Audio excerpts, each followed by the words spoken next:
നമസ്കാരം. Universal Malayalam thoughts ചാനലിലേക്ക് ഏവർക്കും സ്വാഗതം.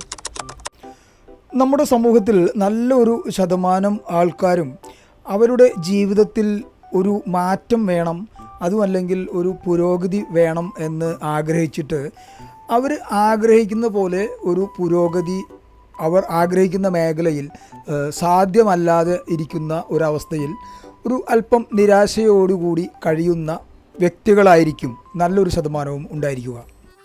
നിങ്ങൾ ഇങ്ങനെ ചിന്തിക്കുന്ന വ്യക്തികളാണെങ്കിൽ എന്തുകൊണ്ടാണ് നിങ്ങൾക്ക് നിങ്ങൾ ഉദ്ദേശിക്കുന്ന രീതിയിൽ ഒരു മാറ്റം സാധ്യമാകാത്തത് എന്നുള്ളതിൻ്റെ ചില കാരണങ്ങൾ ഞാൻ വ്യക്തമാക്കി തരാം. ഇതിൻ്റെ കാരണങ്ങൾ വ്യക്തമാക്കുമ്പോൾ നിങ്ങൾക്ക് നിങ്ങൾ ആഗ്രഹിക്കുന്ന ചില മാറ്റങ്ങൾ നിങ്ങൾക്ക് നിങ്ങളുടെ ജീവിതത്തിൽ വരുത്തുവാൻ സാധിക്കുന്നതാണ്. നമ്മിൽ രണ്ട് തരം പ്രവണതകൾ അടങ്ങിയിട്ടുണ്ട്. ഒന്ന്, നമുക്ക് എതിരായി പ്രവർത്തിക്കുന്ന നമ്മുടെ തന്നെ സ്വഭാവങ്ങൾ. രണ്ടാമത്തേത്, നമുക്ക് അനുകൂലമായി നാം ആഗ്രഹിക്കുന്ന രീതിയിൽ പ്രവർത്തിക്കുന്ന നമ്മുടെ തന്നെ സ്വഭാവങ്ങൾ. നമ്മുടെ ചില പ്രവർത്തനങ്ങളും നമ്മുടെ ചില സ്വഭാവങ്ങളും നാം തന്നെ ഇഷ്ടപ്പെടാത്ത രീതിയിൽ നമ്മളിൽ ചില സാഹചര്യങ്ങൾക്കനുസരിച്ച് പ്രകടമാകുന്നു. അതായത് അമിതമായി സംസാരിക്കുകയോ അമിതമായി ആഹ്ലാദ പ്രകടനങ്ങളോ വികാര പ്രകടനങ്ങളോ നടത്തുന്ന ഒരു സ്വഭാവം നമുക്ക് തന്നെ ഇഷ്ടമല്ലെന്ന് കരുതുക. പക്ഷേ സാഹചര്യങ്ങൾ വരുമ്പോൾ നമ്മുടെ ഇഷ്ടക്കേടൊന്നും വകവയ്ക്കാതെ നാം തന്നെ അമിതമായി സംസാരിക്കുകയും അമിതമായി വൈകാരിക പ്രകടനങ്ങൾ നടത്തുകയും ചെയ്യുക. അങ്ങനെ നമ്മൾ നമ്മുടെ വികാരങ്ങൾ പ്രകടിപ്പിച്ചതിന് ശേഷം നാം വീണ്ടും ഒന്ന് വിചിന്തനം ചെയ്യുക. അതായത് അത് പറയണ്ടായിരുന്നു, അല്ലെങ്കിൽ ആ രീതിയിൽ പെരുമാറരുതായിരുന്നു എന്ന് ചിന്തിക്കുക. പക്ഷേ നമ്മെക്കൊണ്ട് ഒരു സ്വയം നിയന്ത്രണം സാധ്യമല്ല. കാരണം നമ്മിൽ അടങ്ങിയിരിക്കുന്ന ആ ഒരു പ്രവണത നാം അറിയാതെ തന്നെ സാഹചര്യങ്ങൾക്കനുസരിച്ച് പുറത്തു ചാടുന്നു. എന്നാൽ മറ്റൊരു തരം സ്വഭാവം നാം അറിയാതെ തന്നെ നമ്മിൽ രൂപപ്പെട്ടു വരുന്നു. ആ ഒരു സ്വഭാവത്തെ നാം ഇഷ്ടപ്പെടുന്നുമുണ്ട്.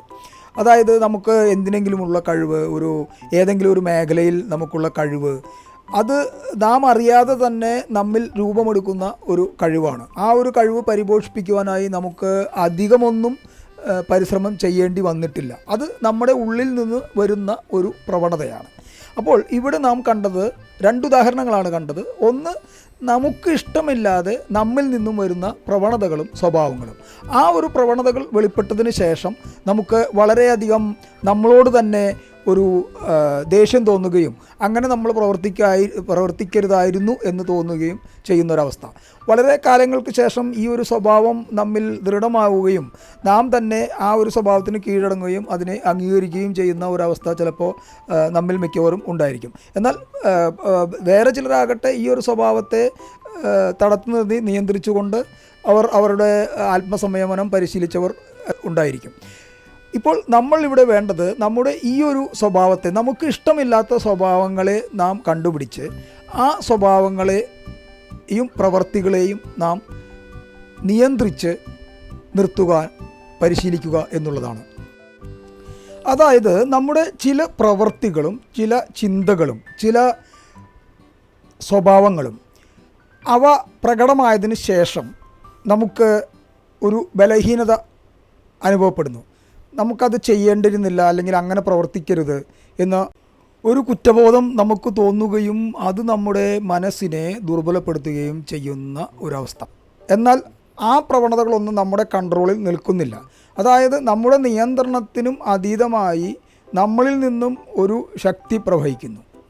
ഈ ശക്തി പ്രവാഹത്തെ നാം തടഞ്ഞു നിർത്തിയാൽ നാം യഥാർത്ഥത്തിൽ ചെയ്യുവാൻ ആഗ്രഹിക്കുന്ന കാര്യങ്ങൾ, അതായത് വലിയ പരിശ്രമമൊന്നും കൂടാതെ സ്ഥിരമായി നമ്മിൽ നിലനിൽക്കുന്ന ചില കഴിവുകളും ചില സ്വഭാവങ്ങളും ചില ചിന്തകളും, ഈ ഒരു സ്വഭാവത്തെ ശക്തിപ്പെടുത്തുവാൻ നമുക്ക് മുൻപ് പറഞ്ഞ വിപരീത സ്വഭാവങ്ങളിൽ ഉള്ള ഊർജത്തെ ഉപയോഗിക്കാവുന്നതാണ്.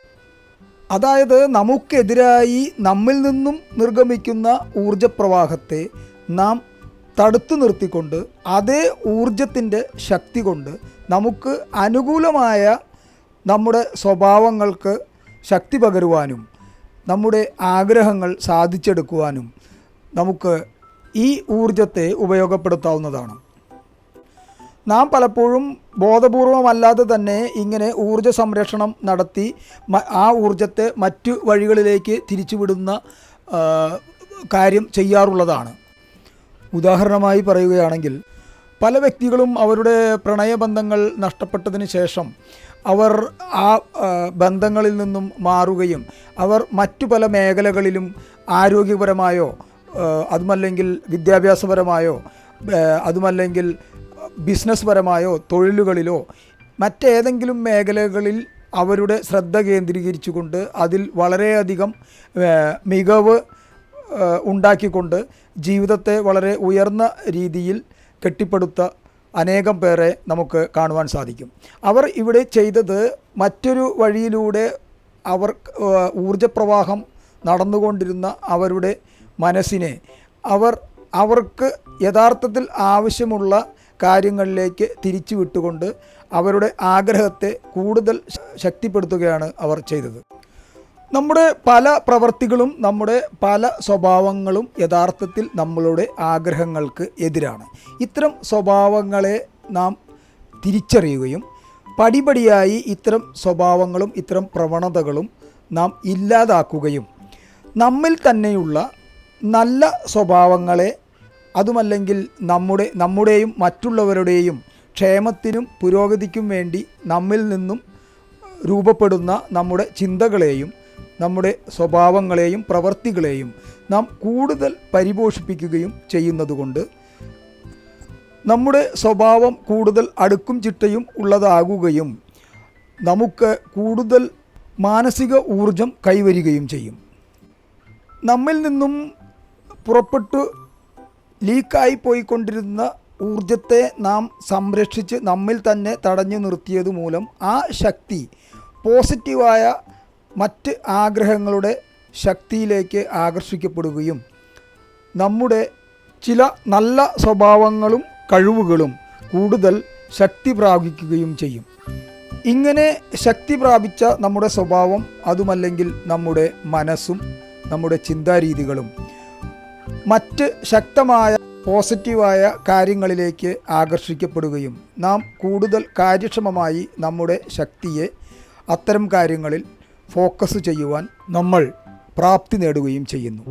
ഇങ്ങനെയാണ് ആകർഷണ നിയമം ഉപയോഗിച്ച് നമ്മുടെ മനസ്സിനെ ചിട്ടപ്പെടുത്തേണ്ടത്.